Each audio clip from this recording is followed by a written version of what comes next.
Yes, guys, welcome back to Chelsea Fan TV. Welcome back to another episode of 5 Things We Learned. 2 games in a row, 2 victories, and honestly, some of the football that I saw in the second half, I am so invested for next season. After the pain, the suffering, the misery that we saw was the worst attack I have ever watched in a Chelsea shirt. I feel like we have been watching eye candy for the last 2 games. We're going to delve into everything. There was positives, there was negatives. It was a 4-3 game. It's not going to be all sunshine and roses and all of that crap. But there's a lot of positives to take from today. Big up everybody that's locked in. Hit the like button, subscribe, let us know all your thoughts down in the comment section below. Don't forget to check out my personal channel as well, Carefree Lewis G. Link will be in the title, link will be in the description as well. And what a game. Defensively, we weren't too great, but I will delve into that later on in the video. I wasn't too worried about that. That's the last of my worries, personally. Brighton did take the lead from a Danny Welbeck volley from a corner. I think it was a half volley. I think he just lost his marker in that one, but it was good set piece play from Brighton to open up the space for him in the first place. And Cuckoo equalises a couple minutes after that with a beautiful instinctual finish into the bottom right corner. Just a little flick, that's all he needed, and that's all the awareness that we needed in the box. We were starving for the last 12 months. Then, seems to get a little bit quiet from then. We kind of struggle in the midfield. We can barely get the ball out. The link-up play is a little bit inconsistent when we try to progress play. So what do? We bring on Mudryk. We bring on Nicolas Jackson. And everything just changes. Nicolas Jackson could have just walked off the pitch 15 minutes after that. And that's just my first point. Impact sub right there. I hope you lot see why I have been venting about Kai Havertz for the last year. Because look at the link-up play, look at the hold-up play, look at the finishing, look at how much better he makes the players around him. Like, I was sitting there just astounded at 3 a.m. in the morning watching Chelsea, and Nicolas Jackson was just fucking unbelievable, man. Unbelievable. The link-up play for Mudryk, it was inch perfect. Then the second one, he did it again from a tight space, moving the ball around 2 or 3 players to find the ball in an inch of space to lay it to Conor Gallagher for another assist. And then, just when you think all he is just link-up play, what do you want to see him do when he's one-on-one? Cucurella, pinged straight to him. 1v1, composed finish. People always say, oh, why did you talk about Havertz so much? This is what I've been asking for. I know it's only pre-season, I'm going to remember that, but still, this is exactly the sort of centre-forward play that I have been asking for the last year and a half. And look how much fucking better we are as soon as we have that on the pitch. Nicolas Jackson, I am invested. I am 100% invested. The Chelsea recruitment strategy, I am invested. I am completely invested. We do not need a striker. Give me Nicolas Jackson from now till January, and if he doesn't show the same beautiful football in the next 4 months, get me Ivan Toney when his ban's done. That should be the plan. We do not need to burn 100 or so million in the striker market on a question mark when Nicolas Jackson is already answering questions. There's no need to do it. He has done more than enough to show he deserves to lead the line for Chelsea. Done. Don't want a striker. Don't need a striker. Just keep working on Nicolas Jackson because he's got the mentality. He's got the decision making. He's got the football IQ. I haven't seen the quality of a squad improve with one addition like that in years. I could go all the way back to Pulisic against Liverpool if I want that sort of an impact. Back in the Project Restart days.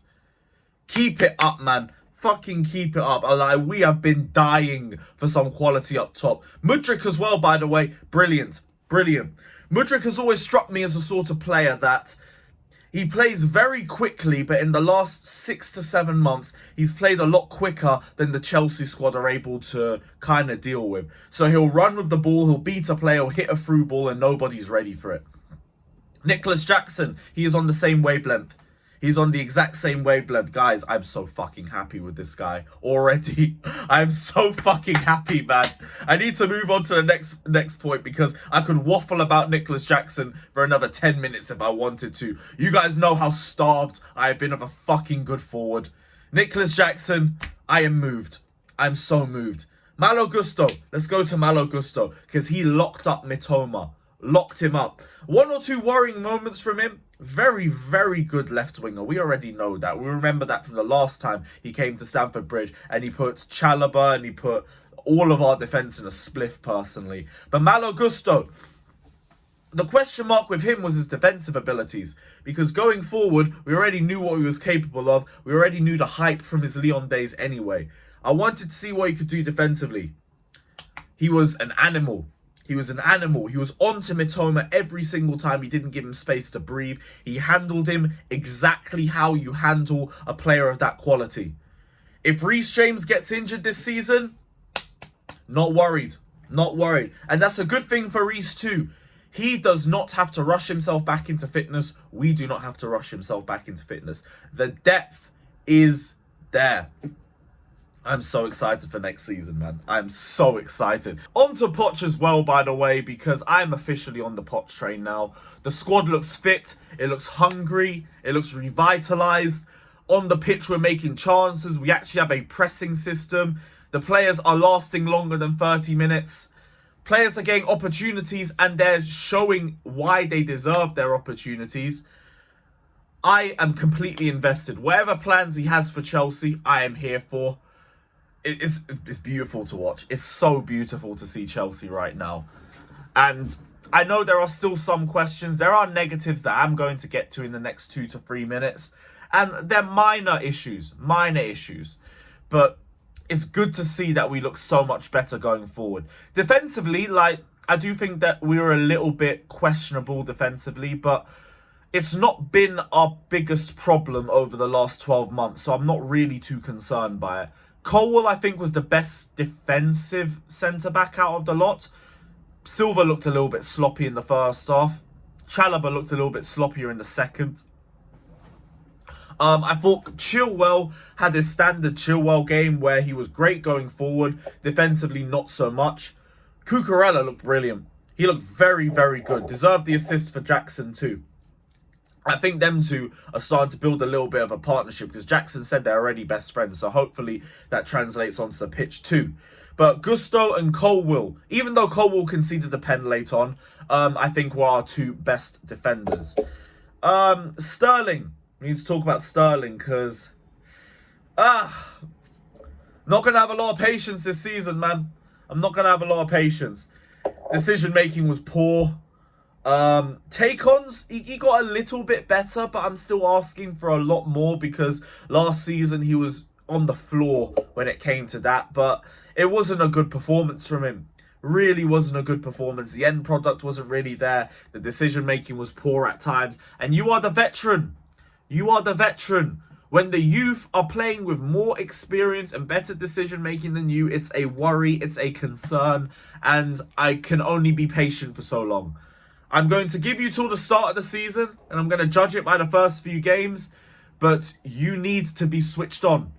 You cannot be lazy, you cannot be slow, you cannot be poor with your decision-making. You need to be clinical. I need a better Sterling. 5th and final point, the midfield. Too open. I feel like we struggled with playing the ball out through the midfield, especially in the first half. Chukwuemeka, I thought, had good playmaking at times, but at times just struggled with the press. Really struggled with the press. I don't think he had a terrible game. He had a patchy game. I saw 2 different variations of people judging his performance. People said he was amazing. People said he was crap. I think he was in the middle. Andre Santos, I thought he did decently, kept things ticking. Cassidy chased his touch a couple times, but you can still see the quality in the player. Just kind of struggled in the midfield. Gallagher as well, just weight of pass wasn't good. Second half, he got a lot better. He got a lot better. There was some good blocks, that he was a lot more composed with his passing, and his decision making was a lot better. But the first half, he wasn't really there. It wasn't really there. Midfield needs to be reinforced, but we already know we're pushing for Caicedo, and we're aiming to get another 10 after that, be it Kudus, be it Cherki. So I'm not worried about it, but it's something to be concerned about for now. Just get a midfielder sorted. Get a midfield sorted. But, guys, it's just great to see a cohesive attack. It's great to see a good number 9. Big up everybody that's locked in. Hit the like button, subscribe. Let me know all your thoughts down in the comment section below. And we'll see you guys very soon. Take care, and up the Chelsea.